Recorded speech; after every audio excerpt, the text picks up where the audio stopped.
काही काही जे ट्रेनर्स असतात ते असं आपल्याला बोलतात की माझ्या डाएट प्लॅनने तुमचं महिन्यामध्ये 10-12 किलो कमी होईल वगैरे. तर ते एवढ्या पटकन वेट लॉस खरंच होतो का आणि जर तो झाला तर तो सेफ असतो का? डेफिनेटली नाही. म्हणजे समजा इन टर्म्स ऑफ पर्सेंटेज, आता समजा एखाद्याचं body weight is 100 kilo, right. तर 10 kgs of 100 kgs is 10%. 10% is very risky ह्याच्यामध्ये. रिस्की ॲज इन काय की ठीक आहे, एक महिन्याने काहीतरी विचित्र जरी केला आपण तरी लॉंग टर्म बॉडीला इम्प्लिकेशन काय होणार नाही आहे.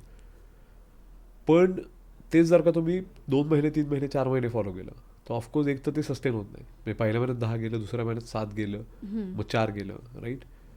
तर ते सस्टेन डेफिनेटली होत नाही तुमचा, कारण that plan is absolute not sustainable. मी म्हणतो की आठवड्यात एक म्हणजे रादर महिन्यात एक 3 kilo 4 kilo is a very safe आहे की जो सस्टेनेबल वेने आपण केला तर that is the maximum amount of fat you should lose ideally.